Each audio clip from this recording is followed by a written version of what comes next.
for some of you may tutulong sa inyo, kapiksi. Okay? Maaring water sign yung tutulong sa inyo, Cancer, Pisces, Scorpio, pero hindi kayo nag-iisa, guys. And for some of you, parang I'm sensing na pwedeng mag-collaborate kayo, ganyan, or pwedeng magkaroon kayo ng partner, business in crime, partners in crime, ganyan. Kung ito yung negosyo, no? Or kung ano man yan, pinaplano nyo, guys. Pero hindi kayo nag-iisa. Somebody will help you, will assist you, will guide you para ma-push itong mga ninanais nyo sa inyong buhay. Okay?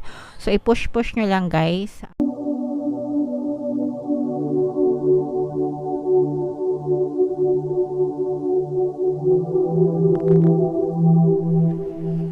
Hello guys, hello Pisces, welcome back to Pinoy Pixie Tarot. Ang pamagat ng ating episode for tonight is Story Mo Ba To? Ito isang timeless reading, guys, para sa Pisces, Sun, Moon, Rising, Sign, and Venus. Titingnan natin where you are right now, mga kapiksi, potential and challenges nyo, what you need to focus on, past, present, future energy, guys, yung mga suggested approach, and yung potential future ng story na to. Okay, so shuffle ko yung cards, guys, hanapin ko yung energy ng Pisces.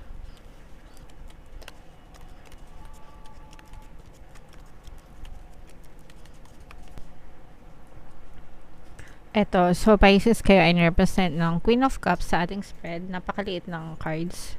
So, alright. Anyway, comment down below, guys, if naka-resonate kayo. Combination to, guys, ng positive and negative energy.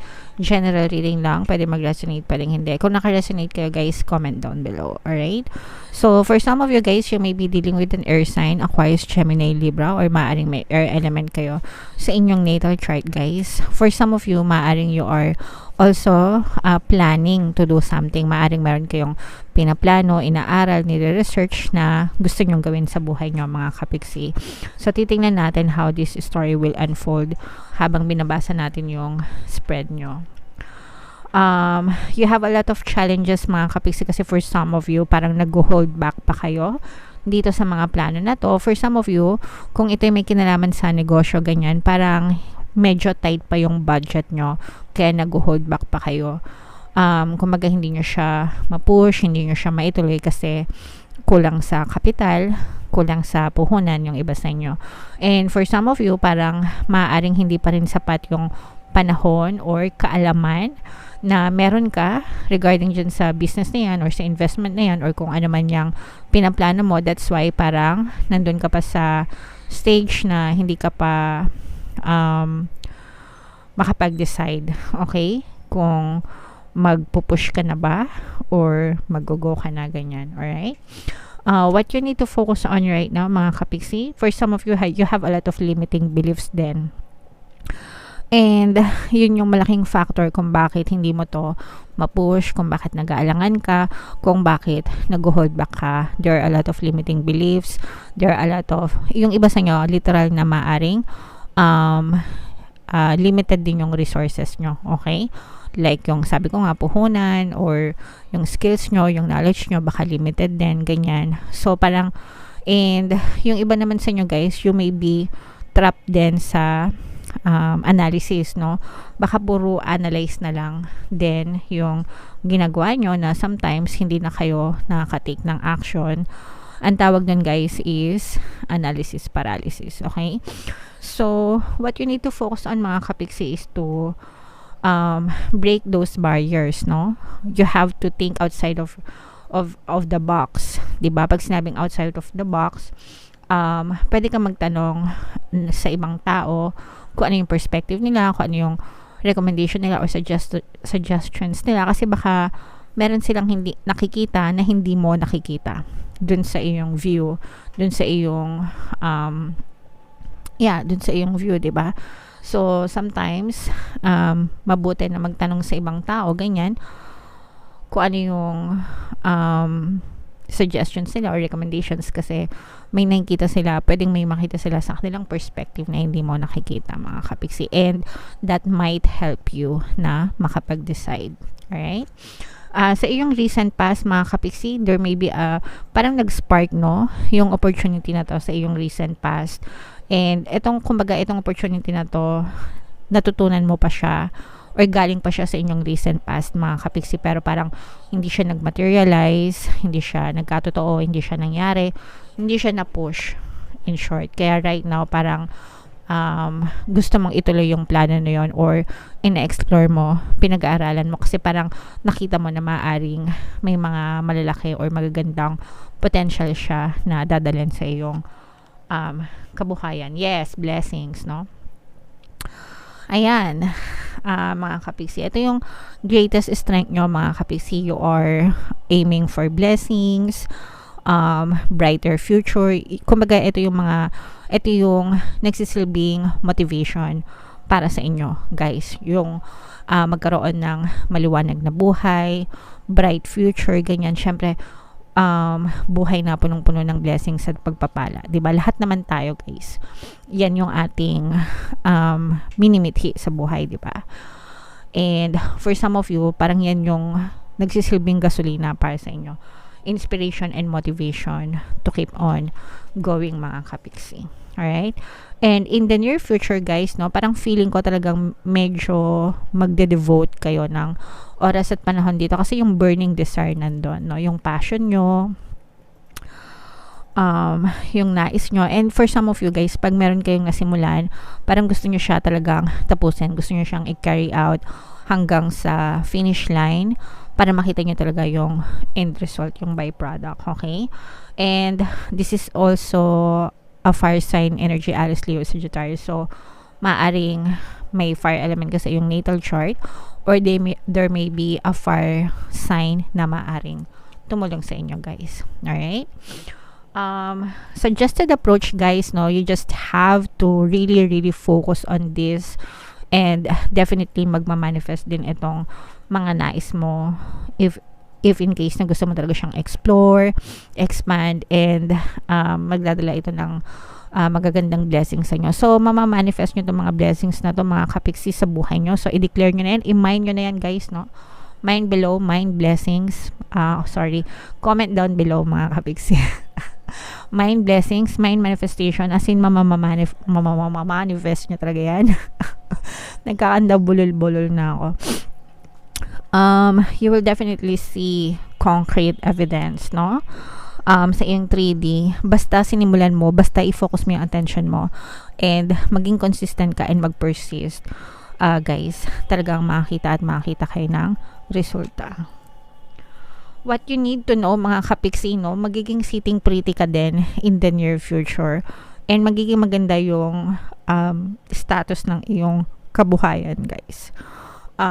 Yung budget na kulang, kasi di ba sabi ko sa inyo, yung iba sa inyo parang kulang yung budget nyo, kulang yung puhunan nyo, maaari siyang dumating sa inyo mga kapiksi, or maaari kayong makagawa ng paraan para makompleto nyo yung budget nyo, and matuloy itong binabalak nyo sa inyong pangkabuhayan. For some of you, parang mas lalo din kayong nagiging maalam sa pag-handle ng budget, sa pag-handle ng pera, finances, ganyan.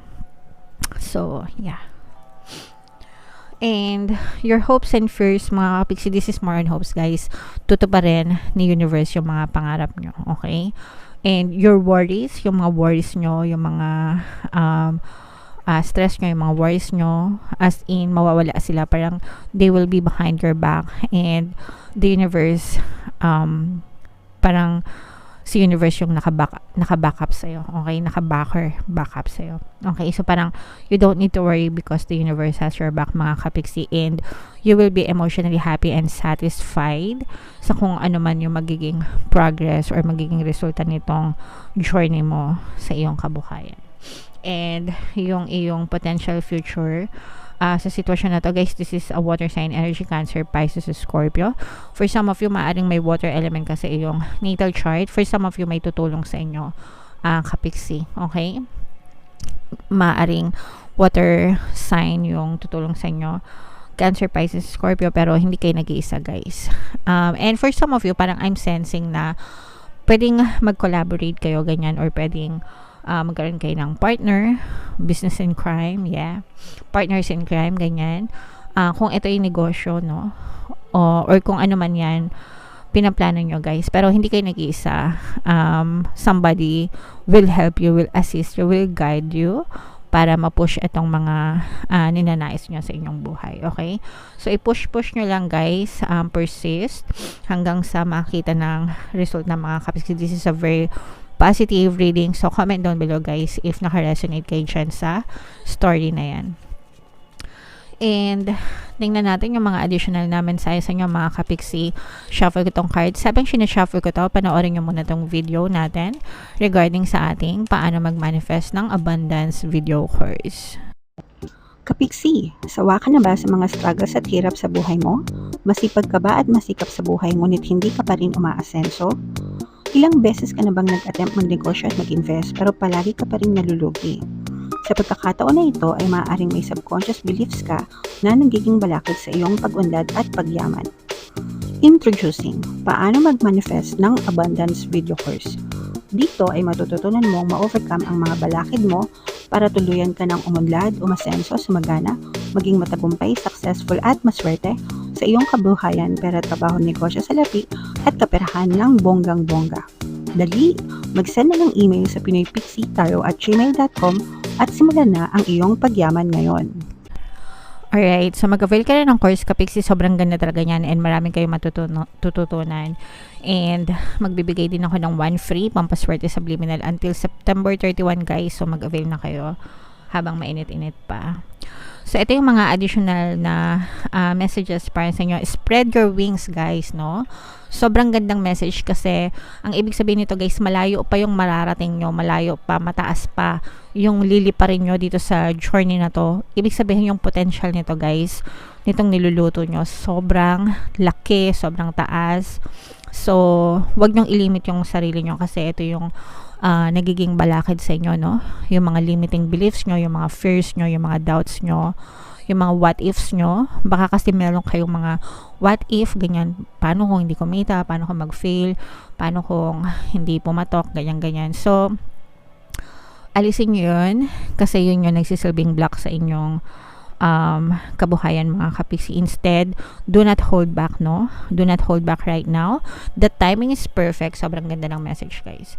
The timing is perfect and you are ready to soar. So, handang-handa ka na mga kapiksi na lumipad, abutin yung mga pangarap mo sa buhay. Sabi ko nga, di ba, you will be emotionally happy and satisfied mga kapiksi. So, parang ito yan, guys, no? Lilipad ka, papunta sa iyong mga pangarap, papunta sa iyong mga mithiin sa buhay and malayo pa yung mararating mo. So, i-push mo yan guys. Don't limit yourself. Okay? And don't be too hard on yourself. No? Be gentle with yourself as well. Surround yourself with gentle people, situations, and environments. Makatulong guys, no? Yung sinasurround natin, yung quantum bubble natin ng positive vibration para talagang ma-inspire tayo. Let's say for example, gusto mo maging negosyante, di ba? You have to mingle with people na business-minded like, di ba? Yung parang negosyante like. Wag mong surround yung sarili mo ng mga marites, ng mga nega, di ba? Kasi pagka yung quantum bubble mo or yung ibig sabihin yung nasa paligid mo, puro nega, puro marites, puro chismisan, puro walang pangarap sa buhay, di ba? So, ano sa tingin mo yung mangyayari sa'yo, diba? So, ma-absorb yung energy nila and yung mindset nila. Maaaring maging ganun ka rin kagaya nila. Pero, let's say for example, you want to be a businessman or negosyante. Dapat you are mingling with people na business-minded like, okay? Kung may mga kakilala ka na nagnenegosyo, ganyan, or kung hindi, wala kang personal na kilala, kapiksi, konti lang yung mga kaibigan ko, yung mga kilala ko, paano yan? Maraming groups, no? Maraming mga communities, maraming mga groups sa social media, di ba? Pwede kayo mag-join doon, sumali kayo sa mga forums, magbasa kayo ng mga forums, di ba? Surround yourself, kumbaga, lunurin mo yung sarili mo ng mga tao na kagaya nila para ma-inspire ka, ma-uplift ka, di ba? Para ma-absorb mo yung energy nila, especially mga successful na people, para maging kagaya ka rin nila. So, don't be too hard on yourself. i-filter mo yung surroundings mo, yung mga kinakausap mo, pinapanood mo, binabasa mo. Make sure na puro positive yung pinapasok mo sa utak mo. Wag mong bigyan ng space yung kanagahan sa buhay mo para maging successful ka. Alright? Okay. So, yan ang reading mo, Pisces. Comment down below, guys, if nakaresonate kayo sa mga message para sa inyo. Super nice, super ganda. And yung mga pinapamain ko, guys, imay nyo na. Para talaga ma-absorb nyo yung energy. And ito yung ating 2024 kapalaran, no? Kung hindi nyo pa napapanood, panoorin nyo na, sobrang ganda. And ito naman yung ating success stories ng paano mag-manifest ng abundance video course. Thank you for liking, sharing, and subscribing, guys, and see you again next time. I love you all. Have a nice day. Bye-bye.